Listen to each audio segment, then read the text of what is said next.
Ноғай халық ертегісі. Көл бұға. Бұрын бір қарт болған.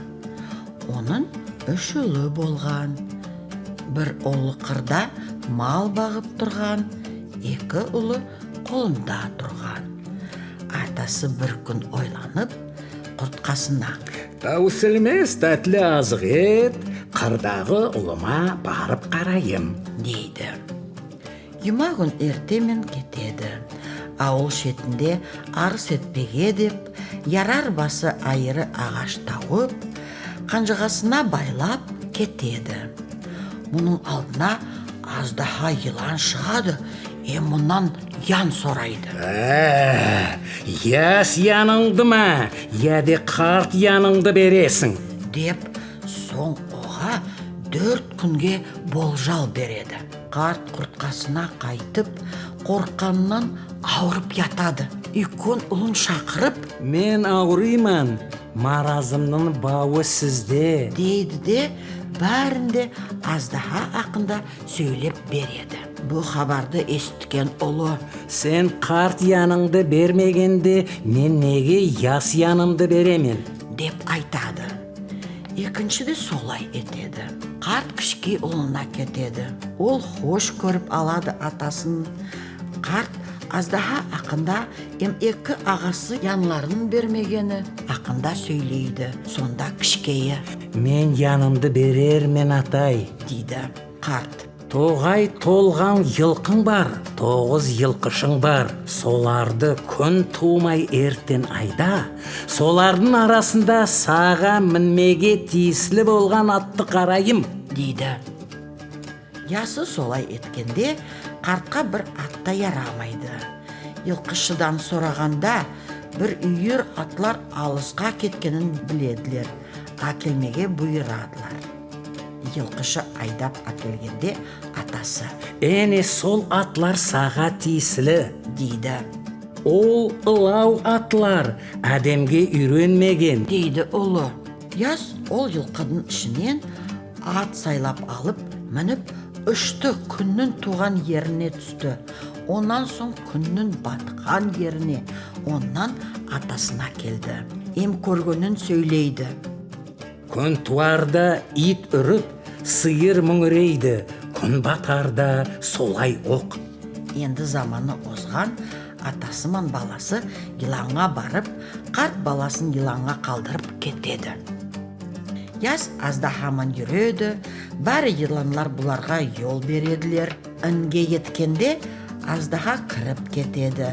Яс та артынан кіре атқанда, кішке йылан шығып барады. Яс атын байлаяқ болып шыққанда, баяғы кішке йылан кіріп келеді. Шықса, үйкөн қала атын сарайға кірістеді. Інге кірсе, ақ сақалы қартлар, яс қызлар, аждаһа йылан ясқа қарап: «Мен қызымды бір алау сүт емген әдемге берейік едім. Сондай әдем сен екенсің» деп қызын береді. Яс яшайды, ама атасын үйін сағынады.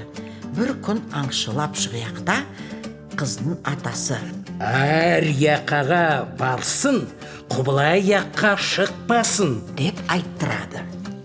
Аңда бір затты ата алмайды. Бір күн ол құбыла яққа шығып кетеді. Барса, құсы өледі, иті өледі. Қамышы соқтырмайтаған аты ақырын жүреді.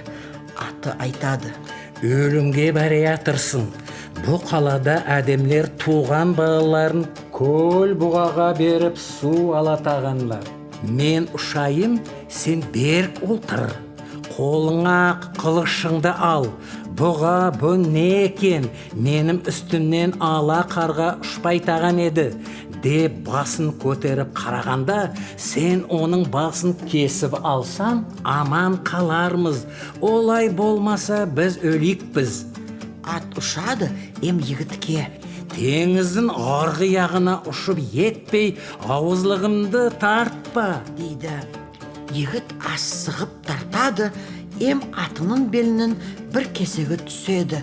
Сонда ат: көл бұғадың арқасынан алып ялға. дейді. Яс солай етеді.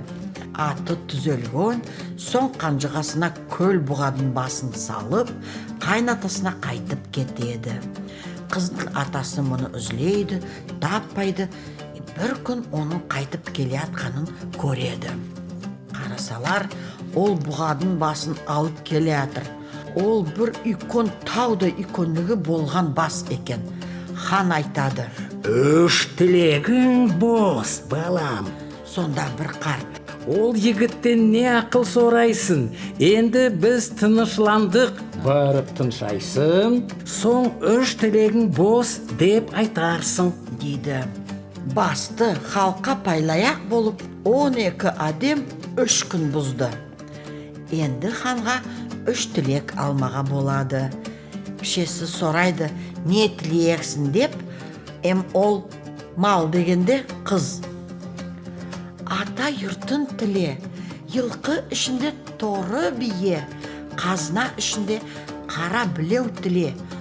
Ол бәрінде берер, ама үшіншісін бермеге қиланар, дейді.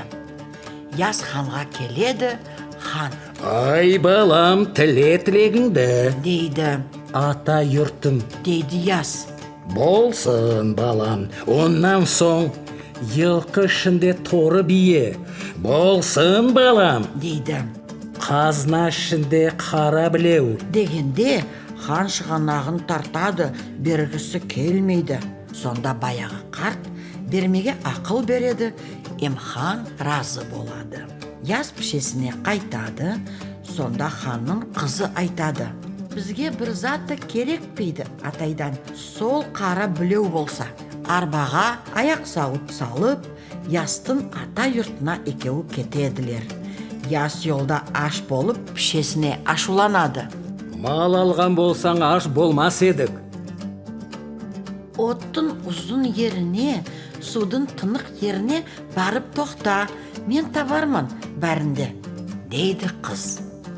Сонда ерге келіп тоқтап, ясты ятқыстады, өзі білеуді алып, сипап, тізіл, дейді. Сонда оқ үлкен үй, аз су толған болады. Яс көріп разы болады. Қыз білеуді алып, ейіл дегенде бәрі жоқ болып, қудыраған арба қалады. Бұлар кетеділер. Ата юртына юықлап бар атқанда, бір төбеге юықланғанда, қыз: біз тура бармайық, атаңа сүйінші берейік, соң барармыз, дейді. Солай етеділер. Қыз тағы да білеуді сипап, тізіл дегенде, көк тілетін ябылған үйде болды, мал мүлкте болады. Бір қарт келіп, бұларды көріп, сөйлесіп таниды, сүйінішлі айтпаға атасына кетеді. Баслап атасы инанмай, соң көрмеге барады. Келсе, ұлы екен. Бұлар келеділер, анасыман көрседілер. Екі қардашы: атамыз оны өлімге жібермей, байытпаға жіберген деп, өлтірейік боладылар. Пішесі оны біледі. Күнлердің бір күнінде икон ұлларының сөзіне қарап, атасы ясын шақырып: «Менің атамның қолында өлгенде алтын жүзігі кеткен. Сен оны барып тап», дейді. Яс ізлеп кетеді. Құсыңды, итіңді, атыңды алып бар. Ауылдың янында бір төбе бар. Оның янынан түлкі қашып, мезардың қасындағы інге кірер. Сонда қартты табарсың, дейді пішесі. Яс солай етіп, қартты көреді. Қарт оған не деп үйресін дегенде, яс бәрінде сөйлейді. Қарт ясты аяп, yüzігінде бір уыс топырақ та береді. «Біреуге де бермей, үйіңе кет. Ауылдағы молларға айт, халық юма күн намазға келгенде өсілеріне шашарсын», деп.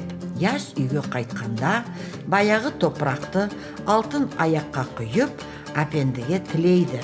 «Халықтың үстіне шаш», деп. Сонда болған екі қардашы біреуі ала шошқа, біреуі құла шошқа боладылар. Яз ата анасымен, пішесімен оңып өсіп яшап қалады.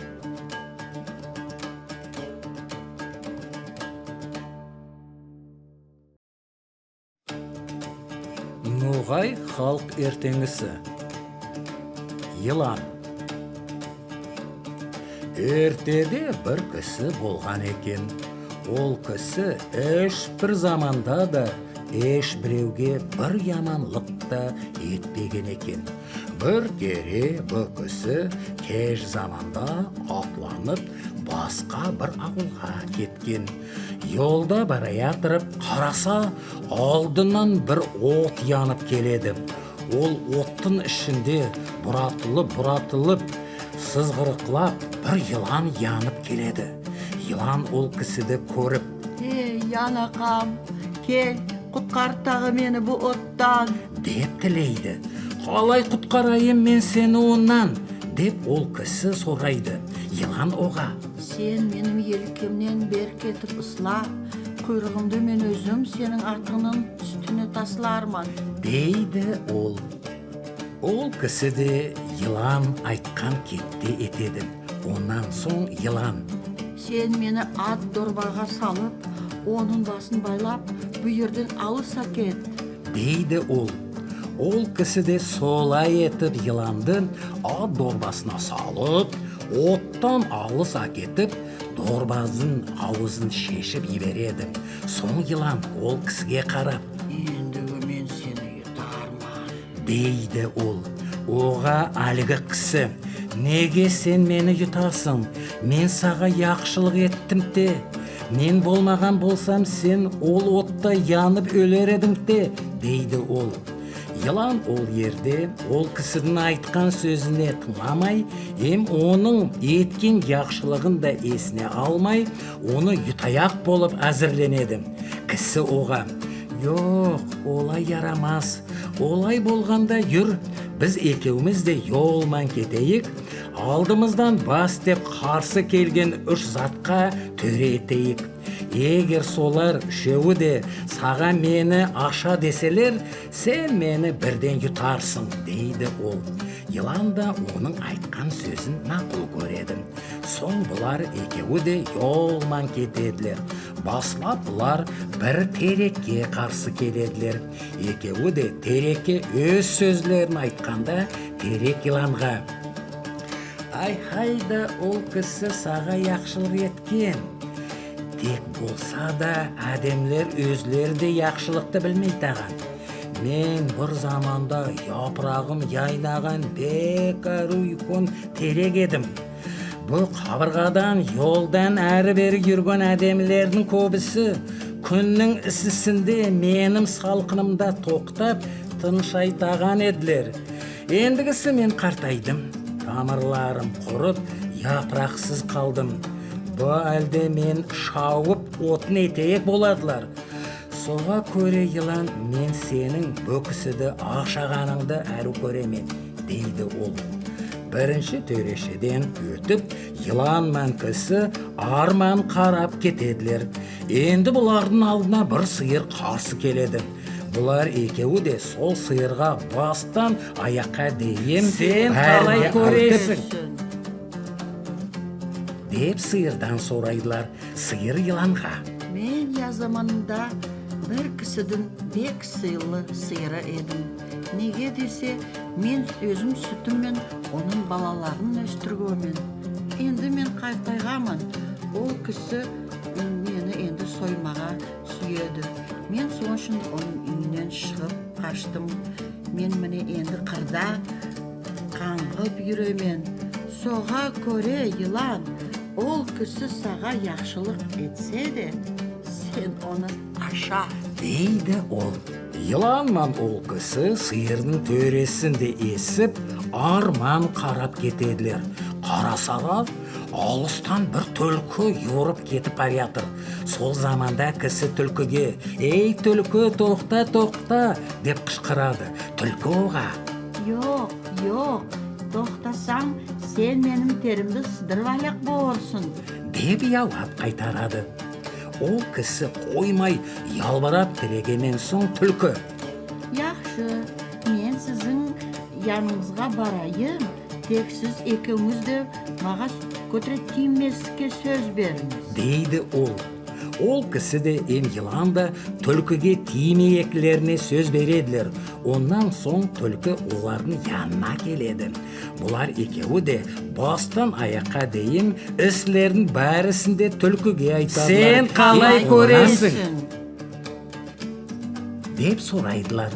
Олардың айтқан сөздерін ескеннен соң түлкі: Сен бұлай үлкен yılan, білмеймін, ол кішке ат дорбаға қалай сыйғансың.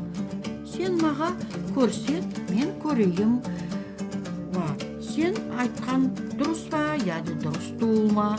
Онан соң төре етермен, дейді ол. Сыймай тағамын ма? Сыйаман. деп йылан дорбаға кіреді де тек басын қырда қалдырады. Түлкі оға: Айтамын та, міне көресің ме, сенің басың дорбаға сыймайды, дейді ол. Түлкі олай дегеннен соң йылан дорбаға басында тығады.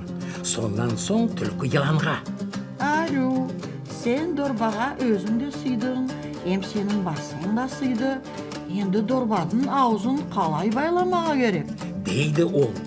Түлкі олай деп айтқаннан соң ол кісі тұрып барып дорбадың аузын сол алдығындай етіп байлайды. Сонда түлкі ол кісіге: сен тентек кісі, yılanға яқшылық етіп, оға инанмаға ярайма. Міне ол тағы да сенің қолыңа түсті. Акет оны кері, тасла оны отқа, янсын. деп айтады да өзі де қашып кетеді. Сол yerден баслап ол кісі йыланды сол отқа таслайды. Сөйтіп өзі аман есе қалады.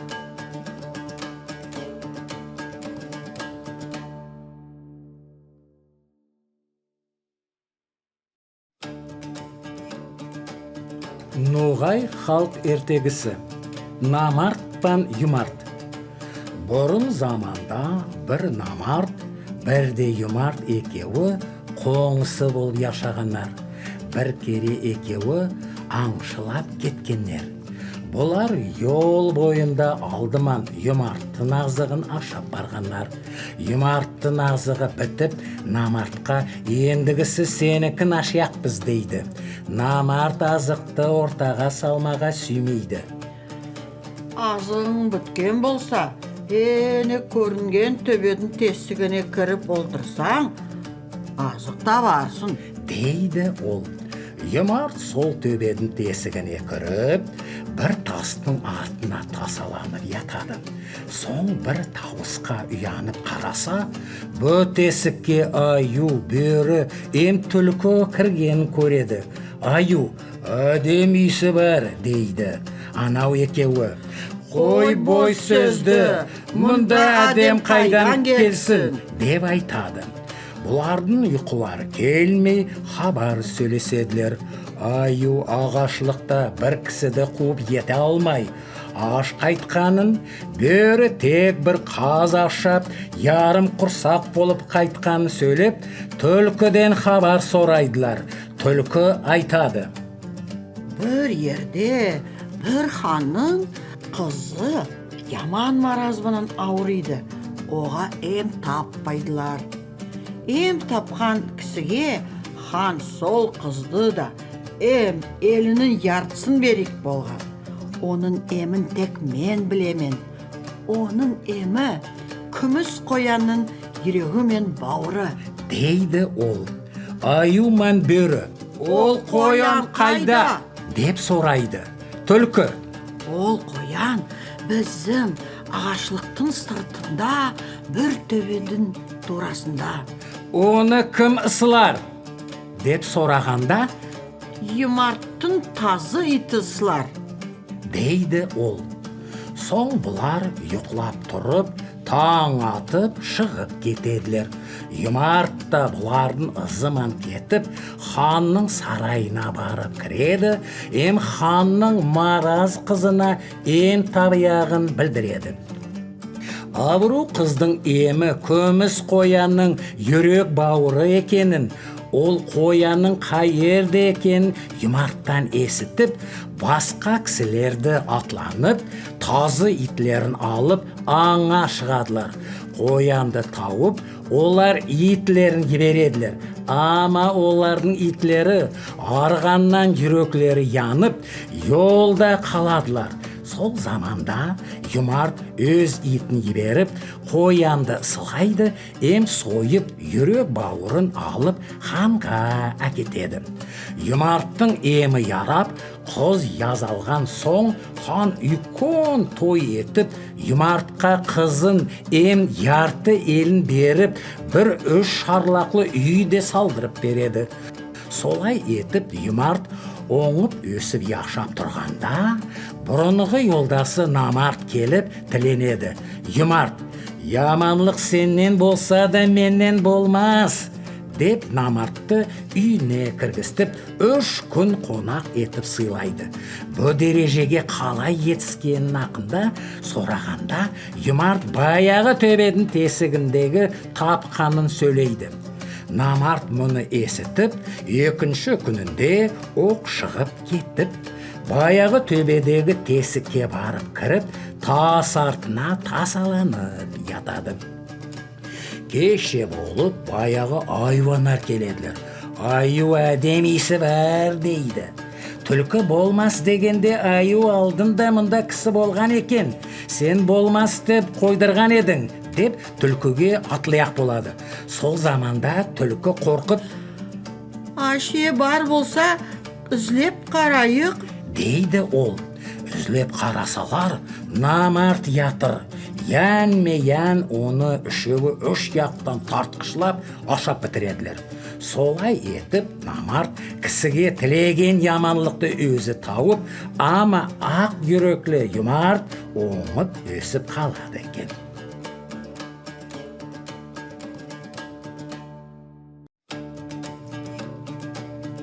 Ноғай халық ертегі.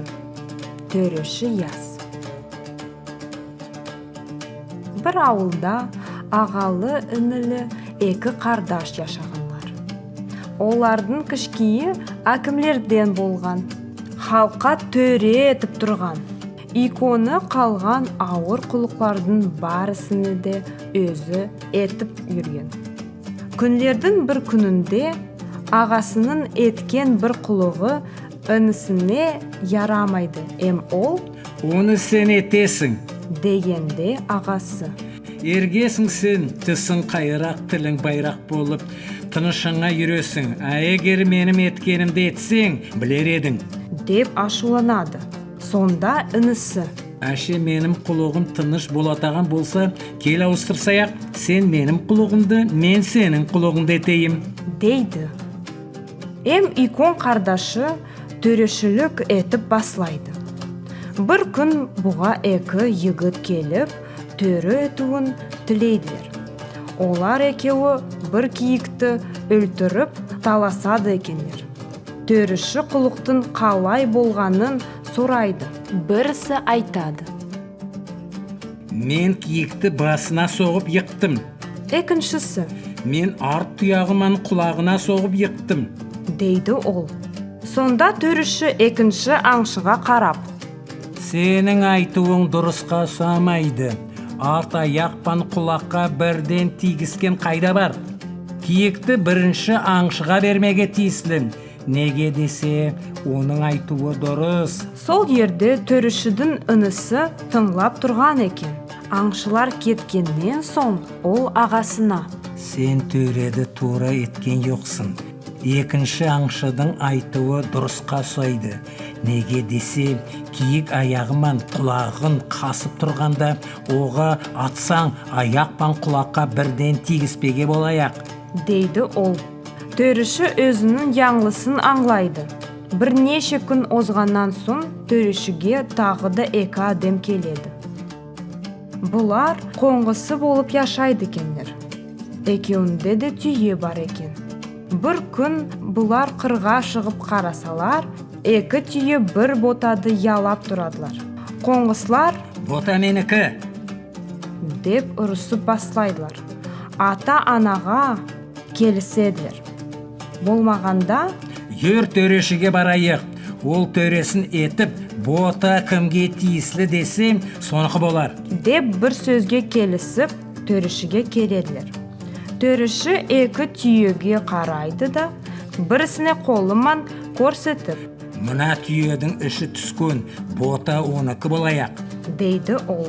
Соңда бұлардың тыңлап тұрған төрешідің інісі ағасына: Айып етпе ағам, сенің төрең біраз тура туыл. Менімше, бұлай етпе керек. Бір үйкун қайық ясап, екеуіңіз де мына ботады алып, қайыққа олтырып кетіңіз. Шынты анасы болған түйе сіздің артыңыздан суға түсер. Анасы болмаған түйе су бойында юырып жүрер. дейді ол. Мұны тыңлап тұрған екі қоңғысы: Міне бұл шынты төре. Төріңе бек разымыз. деп кетеділер. Икон қардашы өзінің төре болып құлық ете албағанын біліп тұрып кетеді. Ноғай халық ертегісі. Үш қардаш. Ерте заманда қаттан құртқа яшаған. Олардың үш ұлы болған екен. Яслар бір-бірісіне бек ұсайтаған болғаннар, бек әрі болғаннар. Бір күн яслардың иконы ағашлыққа барады. Онда ол бір ярасық дегенде ярасып қызға жолығады. Қыз бен яс танысадылар. Бір-бірісін сүйеділер, қыз оға бармаға сөз береді. Ертесі күн ағашлыққа ортаншы яс барады. Қыз оны көргенде сүйген ясы келгендей көріп, ашық жүзбен қарсы алады. Сөйлесіп басылайдылар. Ама яс көтіріп басқа затлар хақында сөйлейді.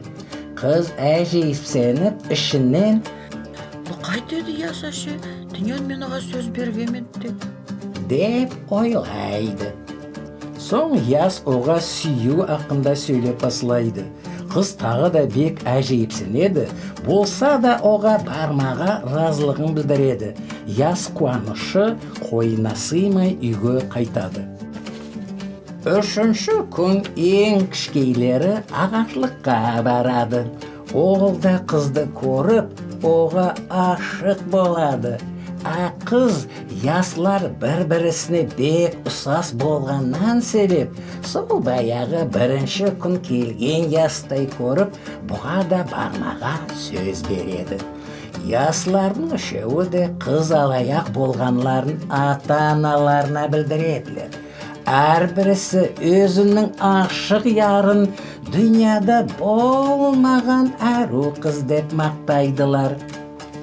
Тойға әзірлену құтылғаннан соң қардашылардың үшеуі де сүйген қызларын әкелмеге кетеділер. Қыз бұлардың келе атқанын көріп: Менің ясым теңлерімен мені әкетпеге келятыр деп ойлайды. Келеділер, ұлтырадылар. Қыз ясларға қарайды да адайды. Бәрісі де бір-біріне ұсаған. Сүйген ясы қайсы екен қайдан білексін? Яслар десең бір-біріне қызды көрсетіп, алаяқ қызым міне мынауы дегенде болып ымласадылар. Соң үшеуі де бір қызға ашық болғанларын сезіп, маға тиіслі деп таласып басылайдылар. Сонда қыз бұлардың алдына шығып, бұлай айтады: Мен сіздің үшеуіңізді де бір ястай көріп, бәріңізге де сөз бергемен. Кешіріңіз мені. Сізге де айып жоқ, сізді білге жоқсыз. Соннан себеп менің сөзім мынадай.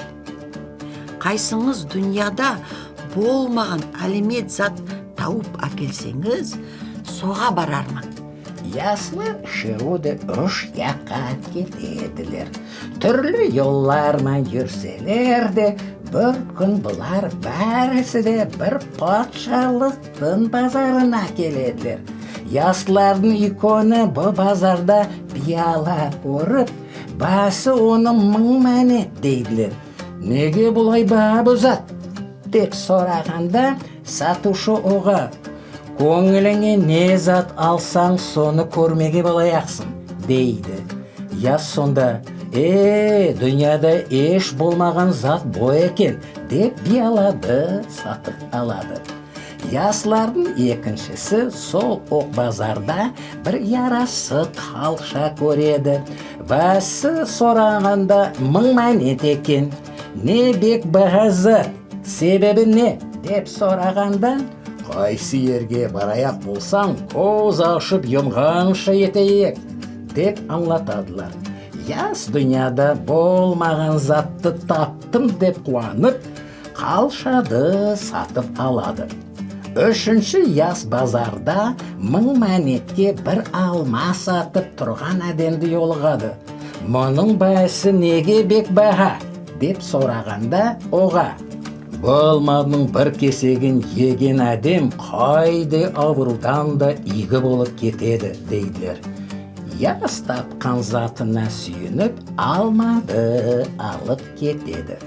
Базардың бір шетінде бұлар үшеуі де жолығысадылар. Ар қайсысы да тапқан затын көрсетіп, бірге сынап қараяқ боладылар. Үшеуі де қызды есіне алып, биялаға қарасалар, қыз ауырып ятыр. Төгірек яғында моллалар киіліп олтырып. Бұлар ян қалшаға олтырып, қыз яшайтаған ауылға кетеділер. Келселер үшінімен де қыз ауырып ятыр. Сонда үшінші яс қызға алмасын қаптырады. Қыз оны егенлей сап-сау болып қояды. Енді қыз сауарған соң қайсы ясқа байға бармаға тиіслі деген хабар шығады. Сондағы жиылған қартлардың арасында бір төреші қарт та бар екен. Ол айтады: пияла да сау, қалша да сау, үшінші ястың алмасы еділген. Сонадан себебі қыз үшінші ясқа тиесілі. Сонымен қыз үшінші ясқа барып, ойын той етіп, оңып өсіп қалады.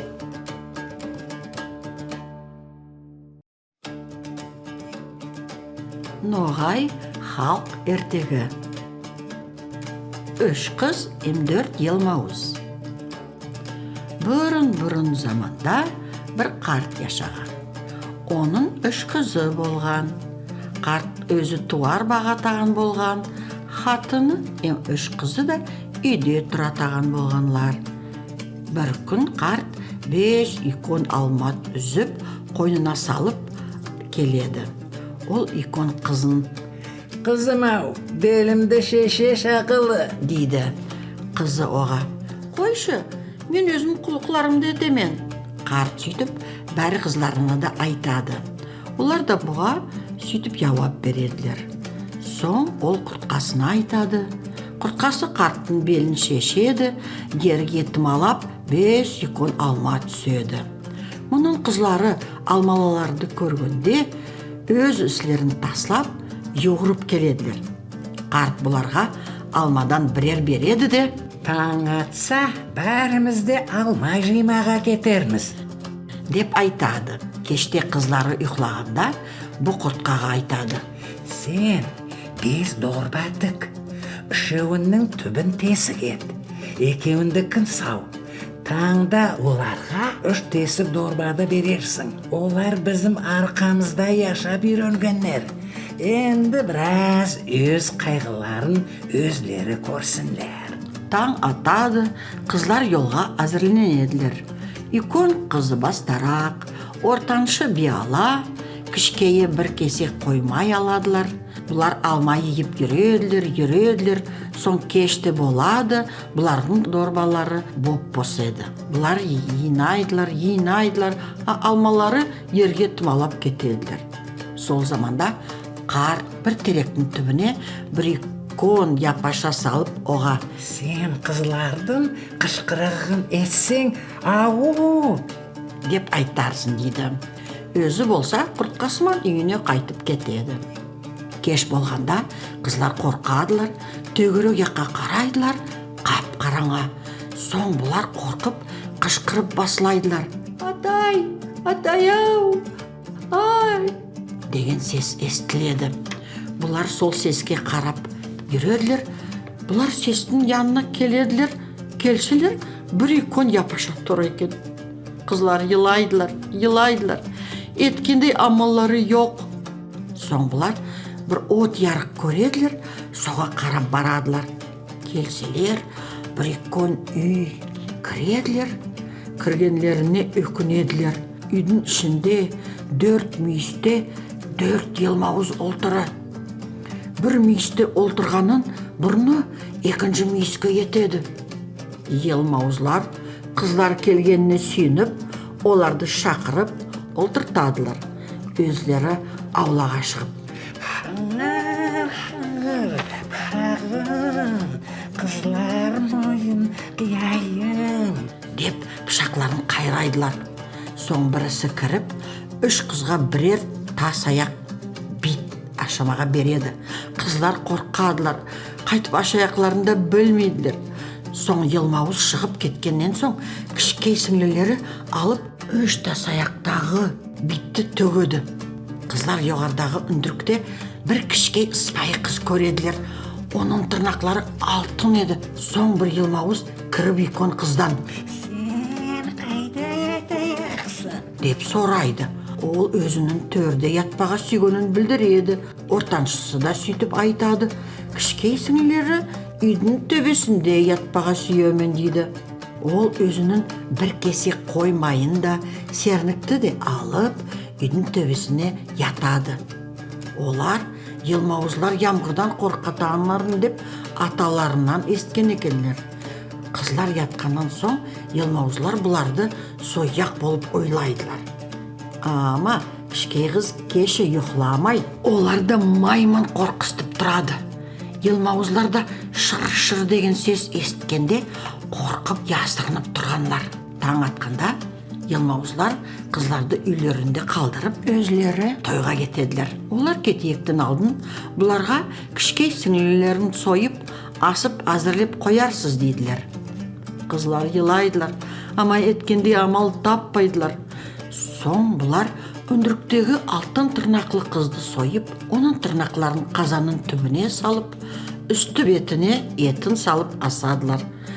Өзлері бір қыз тобанан ясап, үндірікке олтыртып оға: елмауызлар келіп сенен бізді сорағанда, сен бізді тезек имаға кетті деп айтарсың. Тағы да ас әзір ме деп сорағанда, азыр дерсін деп айтадылар. Өздері бар күшлерін салып қашадылар. Бұлар кеткеннен соң елмауызлар келіп кіреділер. Олар қызларынан: Қызымыз, абаларың қайда? Ас әзірледің ме? деп сорайдылар. Қыз бұларға: абайлар тезек имаға кеткенлер, ас әзір дейді. Елмауызлар шешініп ашамаға отырадылар. Олар ашап құтылмаға тұрғанда, астында өздерінің қызларының алтын тырнақларын көреділер. Соң бұлар ажейсініп, үндірікке қызды еуіріп барып қарасалар, құры тобан.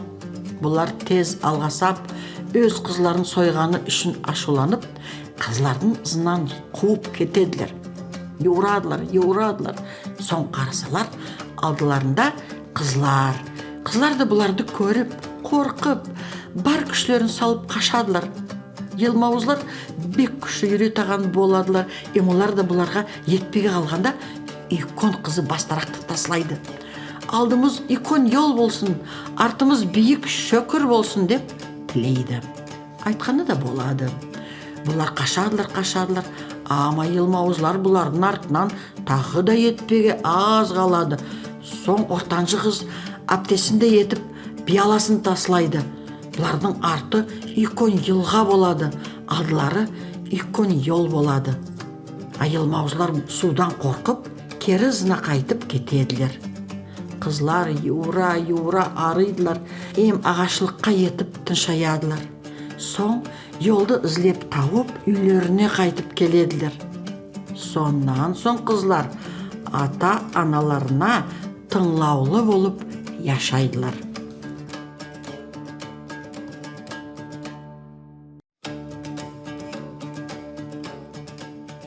Ноғай халық ертеңгісі. Ақылы қыз. Ерте заманда, ешкі бөрте заманда, қара торғай қады болғанда, ханның қызы яды болғанда, бал бүйрекке түскенде, бүйрек балман піскенде, бұрын заманда, яйықпан еділ арасында, ұлы Ноғай хан яшаған, ханның қасында бір ярлы да яшаған. Оның аз-маз қойлары болыпты. Бір күн ярлы қойларының юнын қырқып алып, бақпаға шығарғанда өзі йықлап кетеді. Қойлар десең байлардың еріне барып түседілер. Ярлы ұянып, ызын алып ханға тілегімен келеді де: «Бір yolға мені кешіріңіз, йықлап кеттім, шүшлі болдым», деп ялбарады. Сонда хан айтады: «Саға 3 күн беремен, сол күнлердің ішінде қаты, юмсақ, татым деген 3 сөздің мәнесін шеш», деп береді. Қарт үйіне келіп, бәрі затты да қызына айтады: Ай, тыныш зат, ятып йоқла, ертең тұрып барарсың, дейді ярлының қызы. 2-ші күн ярлы ханға келеді.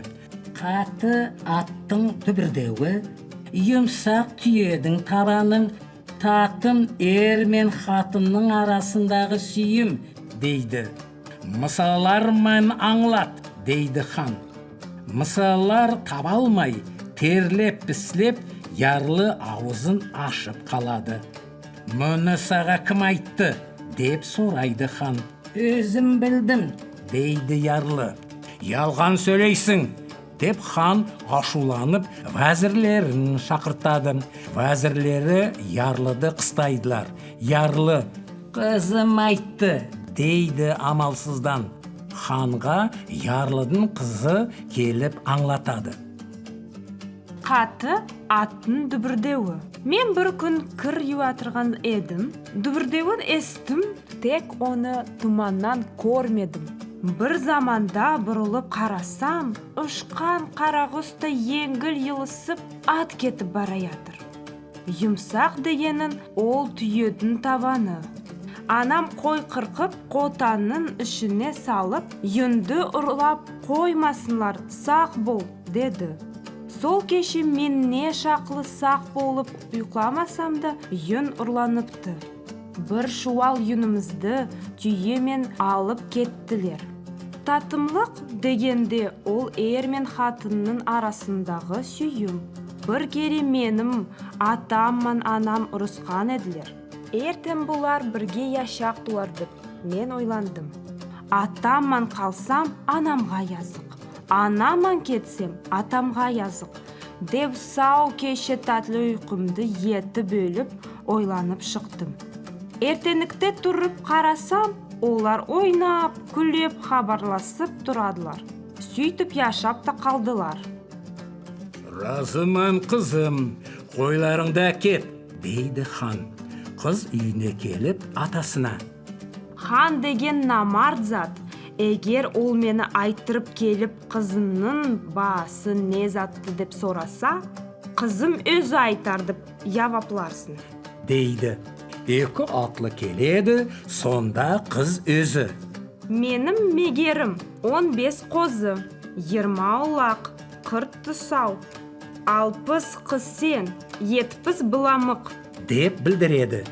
Елшілер ханға келіп, қыздың сөзлерін айтадылар. Хан сонда бұлай дейді: «Ақыл яста туыл, баста» дегенге ұсап қыздың сөзінің бауы бар.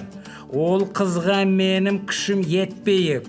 Оның 15 қозы дегенім, ол 15 ясында бала болғаны. 20 ұлағы 20 ясында ярдың арғы бергі яқларында шапқылап жүргенім. 40 тысау 40 ясымға келіп тысау түскені. 60 кісен дегені 60 ясына келгенім.